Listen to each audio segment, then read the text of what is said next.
सम्भाषण करने के लिए हम उत्तर मालदा के प्रेसिडेंट उज्जवल दत्त महाशय, दक्षिण मालदा के प्रेसिडेंट पार्थ सारथी घोष को कर रहे हैं मोदी जी को सम्भाषण।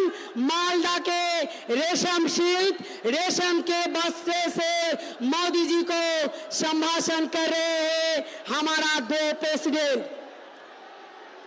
मोदी जी स्वागतम, मोदी जी स्वागतम, मोदी जी स्वागतम।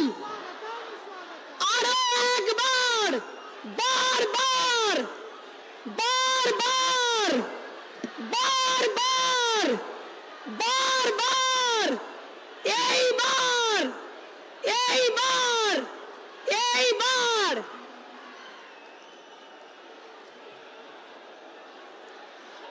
इस बार आप मायरा शंखध्वनि एवं उलुध्वनि करुन। इस बार मोदी जी को सम्भाषण करने के लिए हमारा जो प्रार्थी उत्तर एवं दक्षिण लोकसभा के प्रार्थी खगेन मुर्मू महाशय एवं श्रीरूपा मित्र चौधरी महाशया दुजने रेशम बस्त्र एवं सोला राजमुकुट दिए मोदी जी के सम्भाषण करबेन। তারপর বরণ করবেন আমাদের এমএলএ তিনজন, গোপাল শাহ মহাশয়, জুয়েল মুর্মু মহাশয়, চিন্ময়দেব মহাশয়, তিনজন মিলে একটি ছবি দিয়ে মোদিজিকে বরণ করবেন এবং তারপর বরণ করবেন মালদা মহিলা নেতৃত্ব মা দুর্গার ছবি দিয়ে। মোদিজি স্বাগতম, মোদিজি স্বাগতম। শ্রী নরেন্দ্র মোদী জিন্দাবাদ, শ্রী নরেন্দ্র মোদী জিন্দাবাদ, শ্রী নরেন্দ্র মোদী জিন্দাবাদ, শ্রী নরেন্দ্র মোদী जिंदाबाद। इस बार मालदा महिला नेतृत्व मां दुर्गा की मूर्ति से माननीय सम्मानीय प्रधानमंत्री जी को वरण कर रहा है। हमारा यशस्वी प्रधानमंत्री जी मालदा में आया है मालदा के दो कमल खिलाने के लिए। दोनों कमल मालदा से हम प्रधानमंत्री जी को उपहार स्वरूप देंगे। ये विजय संकल्प हमारा है। मोदी जी जिंदाबाद, मोदी जी जिंदाबाद। এরপরে আমাদের উত্তর মালদা লোকসভা কেন্দ্রের বিজেপি মনোনীত প্রার্থী খগেন মুর্মু মহাশয় তিনি একটা মূর্তি দিয়ে মোদিজিকে স্বাগত করবেন।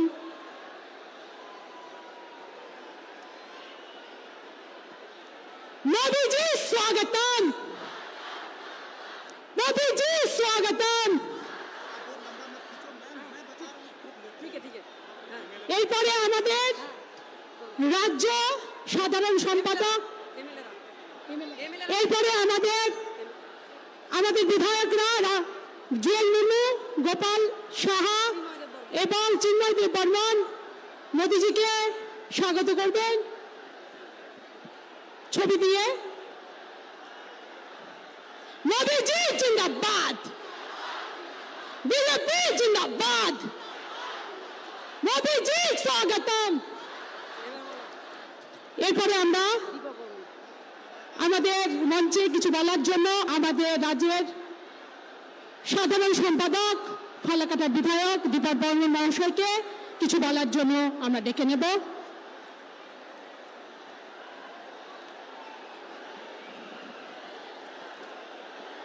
जय श्री राम, जय जय श्री राम। आज আমাদের এই উত্তরবঙ্গের পুণ্যভূমি গৌরবঙ্গে ভারতবর্ষ তথা বিশ্বের নেতা মাননীয় নরেন্দ্র দামোদর দাস মোদীজি এসেছেন। তিনি কথা দিয়েছিলেন মালদায় আসবেন, তিনি আজ মালদায় এসেছেন। আমরা একবার জোরদার হাততালির মধ্য দিয়ে তাকে স্বাগত জানাবো।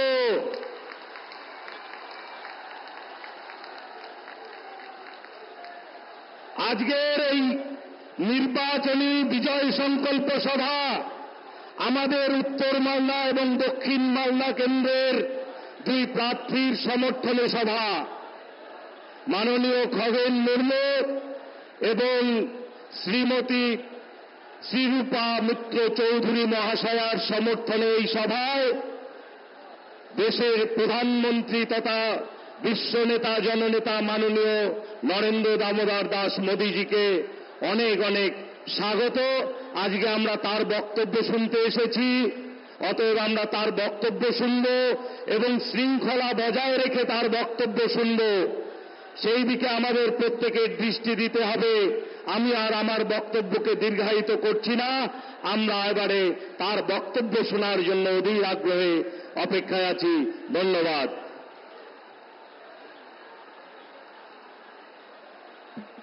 আমরা দীর্ঘক্ষণ ধরে যে মহান নেতার জন্য আমাদের নেতৃত্ব মহামানবের জন্য অধীর আগ্রহে বসে আছি, তাকে আমরা মঞ্চে আহ্বান করব। মোদীজি জিন্দাবাদ, মোদীজি স্বাগতম, মোদীজি স্বাগতম।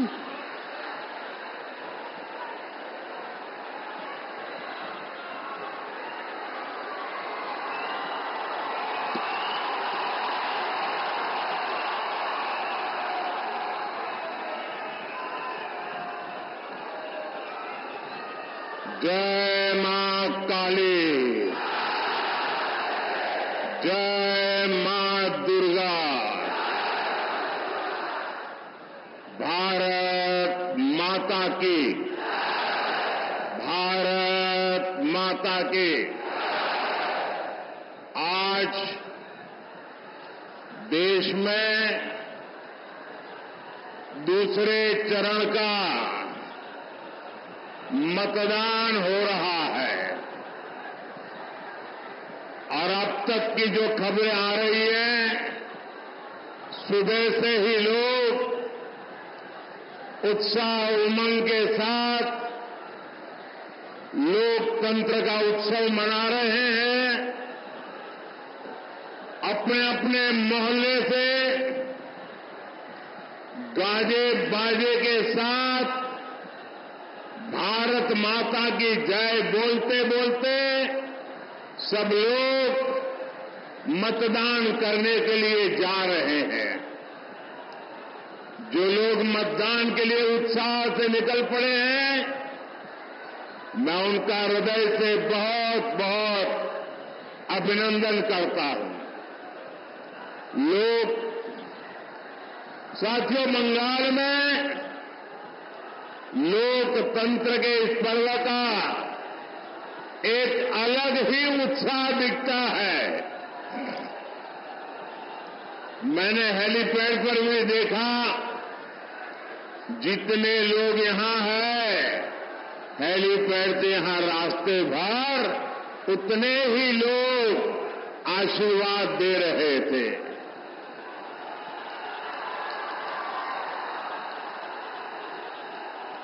आज देश में जहां जहां मतदान हो रहा है, सभी लोगों से आग्रह करूंगा कि वोट डालना ये लोकतंत्र को मजबूती देने का काम है और इसलिए हम सभी देशवासियों ने देश के लिए वोट जरूर करना चाहिए। साथियों, आज आप इतनी बड़ी संख्या में हमें आशीर्वाद देने आए हैं। मुझे विश्वास है पहले चरण में टीएमसी, कांग्रेस जैसे जो दल जो फर्स्ट राउंड हुआ ना, पहले चरण में जो दल पस्त हो गए थे, अब आज दूसरे चरण में ध्वस्त हो जाएंगे। इसलिए मालदा में भी हर तरफ यही गुंज है। फिर एक बार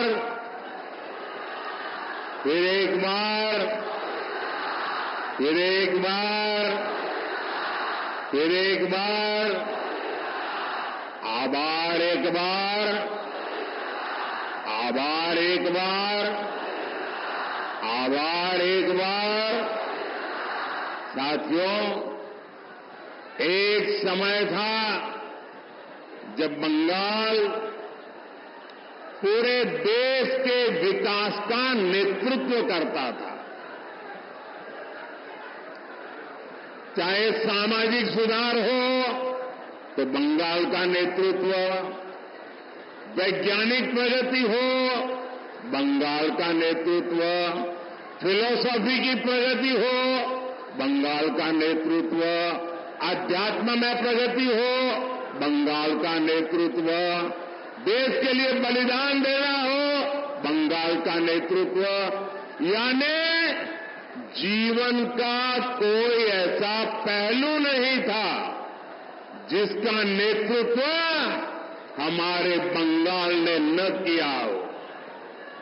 लेकिन पहले लेफ्ट वालों ने और फिर टीएमसी वालों ने, उनके शासन ने बंगाल की इस महानता को चोट पहुंचाई, बंगाल के सम्मान को चूर चूर कर दिया, विकास को रोक लगा दी।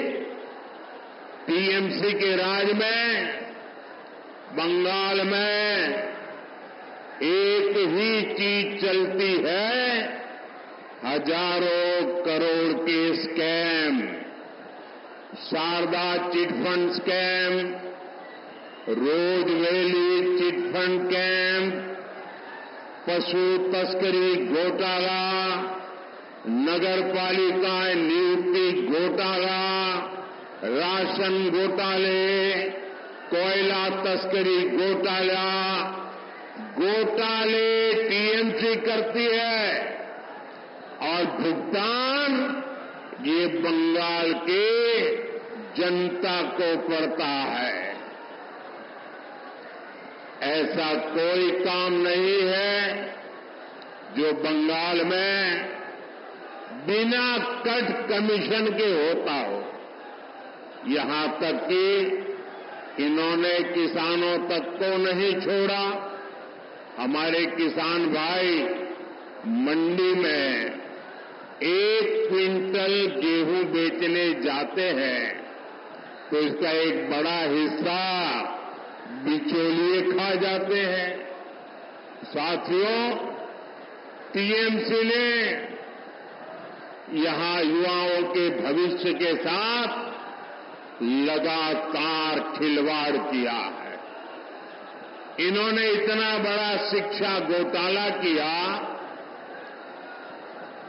26,000 परिवारों की रोजी रोटी ठप हो गई और कर्ज लेकर के पैसे ला करके जो टीएमसी वालों को दिए थे वो बोझ भी इन हमारे गरीब बंधु बहन के सर पे मर गया। जबकि बीजेपी सरकार है जो केंद्र सरकार में पूरी पारदर्शिता से युवाओं को नौकरी दे रही है। हमने मुद्रा योजना, स्टार्टअप इंडिया अभियान, कौशल विकास अभियान से युवाओं का सामर्थ्य और बढ़ाने के लिए काम किया है।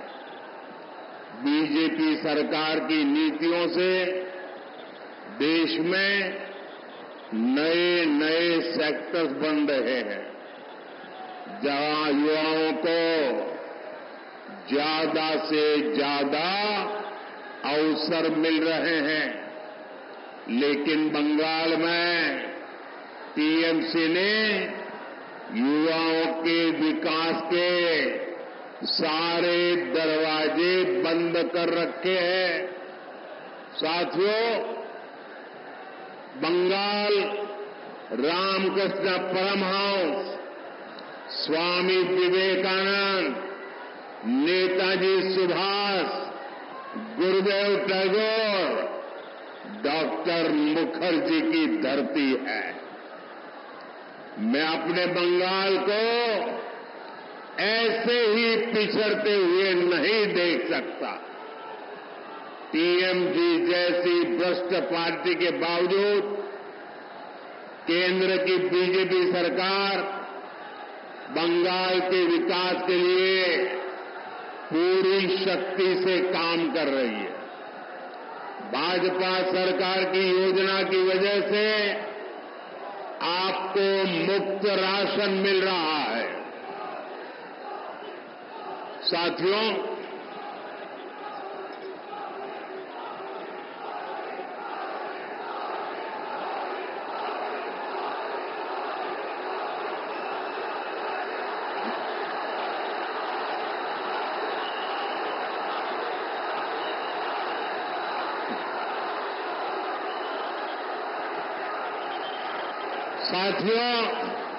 ये आपका उत्साह, ये आपका प्रेम मेरे सर आंखों पर।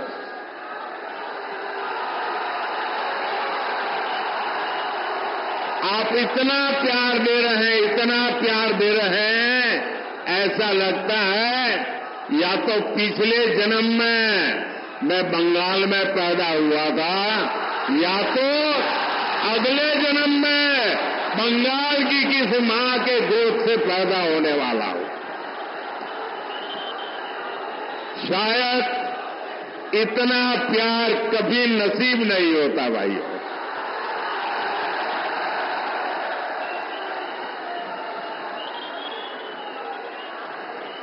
दोस्तों, लोग दूर दूर तक धूप में खड़े हैं। मैदान छोटा पड़ गया, हमारी व्यवस्था छोटी पड़ गई। आपको तकलीफ हो रही है, जो धूप में तप रहे हैं उनको तकलीफ हो रही है। ये जो आपको तकलीफ हो रही है ना, इसके लिए मैं आपकी क्षमा मांगता हूं।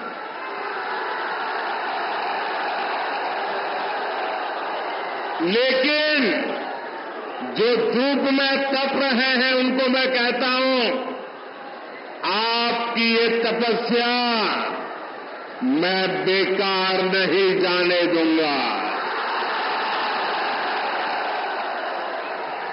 आप जो ये ताप में तप रहे हैं, मैं विकास करके आपके इस प्यार को लौटाऊंगा। अब मेरी प्रार्थना है, अगर आप शांति से सुनोगे तो मैं दो चार बातें आपको बता सकता हूं। बताऊं? आप इजाजत दें तो बताऊं? क्योंकि आपका उत्साह इतना है कि पीछे सुनना ही मुश्किल हो रहा है। तो बताऊं मैं? आप शांत रहेंगे? पक्का? बंगाल के 50 लाख से ज्यादा किसानों के खाते में सीधे 8,000 करोड़ रुपए पीएम किसान सम्मान निधि के भेजे गए हैं। लेकिन टीएमसी सरकार को देखिए, वो आपको लूटने का कोई मौका छोड़ती नहीं है। मैं केंद्र से बंगाल के विकास के लिए यहां की सरकार को जो पैसा भेजता हूं, वो टीएमसी के नेता, मंत्री, तोलाबाज मिलकर खा जाते हैं। जो योजनाएं मैं सीधे लागू करने की कोशिश करता हूं, उसे भी टीएमसी सरकार रोक देती है। इन्होंने बंगाल के लोगों को 5 लाख रुपए तक के मुफ्त इलाज देने वाली हमारी आयुष्मान योजना को रोक रखा है।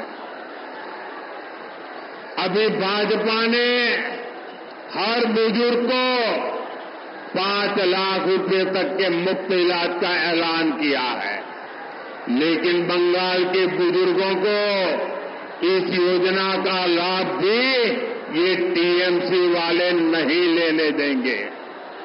टीएमसी सरकार उसको लागू नहीं होने देगी। टीएमसी को आपकी चिंता से, आपकी परेशानियों से कोई लेना देना नहीं है। वे चाहते हैं कि बंगाल में वंदे भारत ट्रेनें भी ठप हो जाए। हम कहते हैं कि हमारे मालदा के किसानों का आम और मालदा के किसानों का मखाना पूरी दुनिया में फेमस है। उनकी आमदनी बढ़े, उन्हें ज्यादा पैसा मिले, इसके लिए यहां फूड प्रोसेसिंग इंडस्ट्री लगाएंगे। टीएमसी कहती है उसमें हमें हमारा कट मिलना चाहिए। साथियों, माटी मानुष की बात कहकर सत्ता में आई टीएमसी ने सबसे बड़ा विश्वासघात यहां की महिलाओं से किया है। जब बीजेपी सरकार ने मुस्लिम बहनों को अत्याचार से बचाने के लिए 3 तलाक खत्म किया तो टीएमसी ने इसका विरोध किया। संदेश खाने में महिलाओं पर इतने अमानवीय अत्याचार हुए और टीएमसी सरकार आखिर तक मुख्य आरोपी को बचाती रही। यहां मालदा में भी महिला के साथ शर्मसार करने वाली घटना घटी, लेकिन टीएमसी सरकार चुप रही, जबकि बीजेपी सरकार महिलाओं की मान मर्यादा इज्जत के लिए काम कर रही है। बीजेपी सरकार ने बंगाल में 80 लाख से ज्यादा शौचालय बनाकर दिए हैं, जिसका सबसे ज्यादा लाभ महिलाओं को हुआ है। बंगाल की करीब 1.25 करोड़ माताओं बहनों को उज्ज्वला का गैस कनेक्शन मिला है। यहां पीएम आवास के जो हजारों घर दिए गए हैं, उनमें से ज्यादा घर महिलाओं के ही नाम है। पहली बार उनके नाम कोई संपत्ति हुई है। हमारी सरकार बहनों बेटियों के लिए हर स्तर पर नए अवसर बना रही है, उन्हें सशक्त कर रही है। साथियों, टीएमसी और कांग्रेस यहां आपस में झगड़े का दिखावा जरूर करती है, लेकिन सच्चाई ये है कि दोनों के विचार और आचार व्यवहार एक जैसा है। टीएमसी और कांग्रेस के जोड़े रखने का सबसे बड़ा चुंबक है तुष्टीकरण।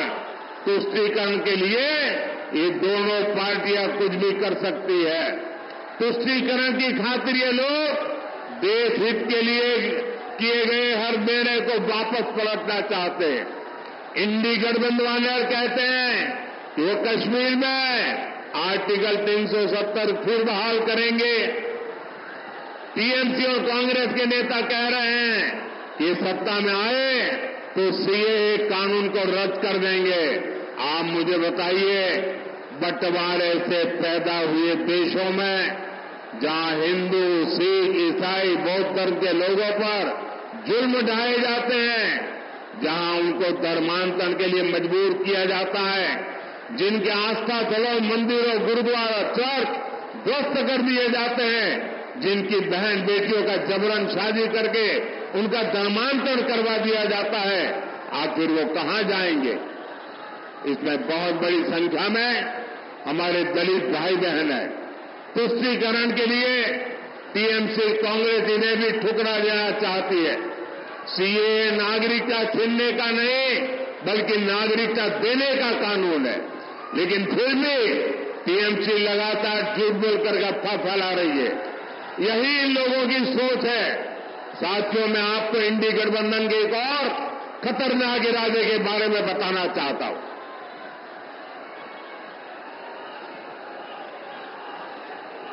इंडी गठबंधन वाले महिलाओं, आदिवासियों और गरीबों के खिलाफ एक खतरनाक कानून बनाकर लेकर आने चाहते हैं।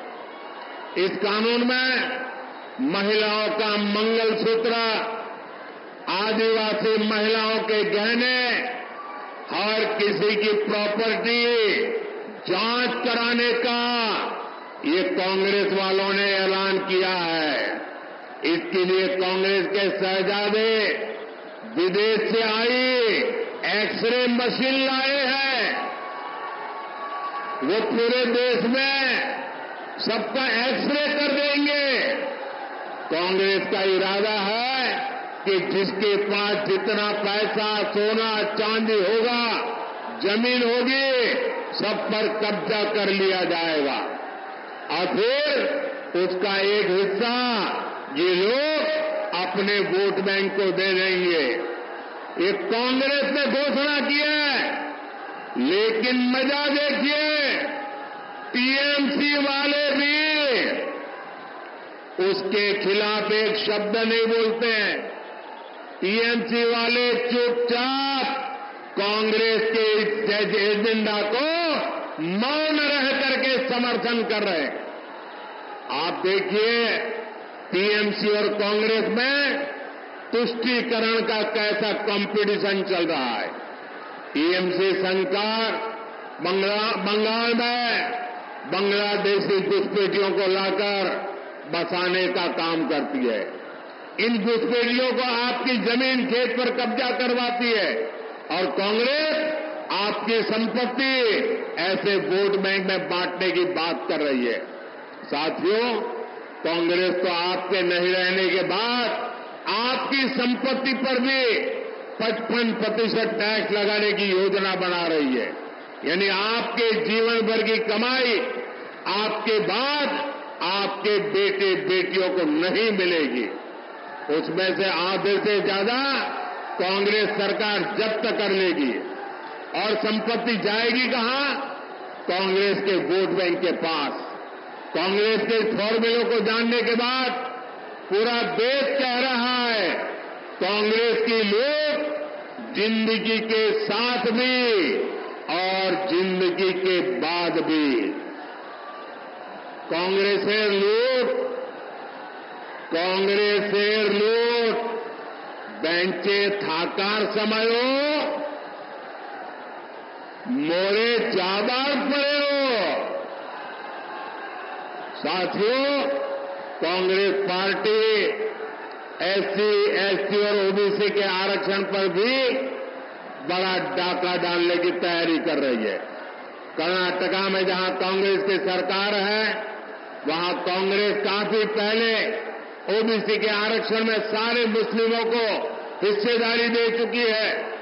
यानी संविधान के जो हक एससी, एसटी, ओबीसी के लिए सुरक्षित है, उसे लोग धर्म के आधार पर बांटने का प्रयास कर रहे हैं।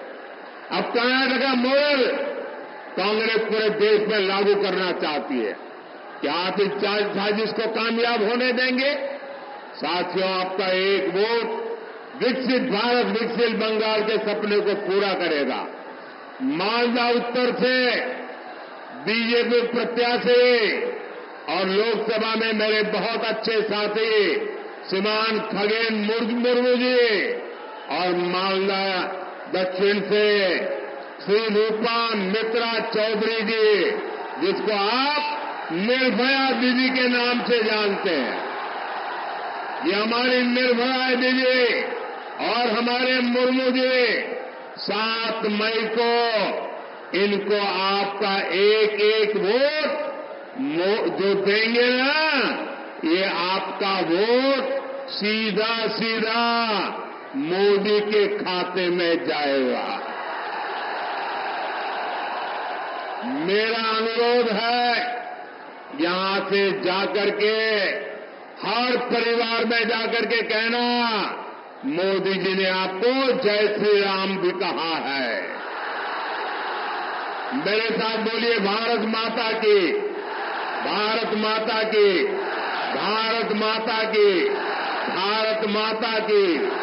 बहुत बहुत धन्यवाद।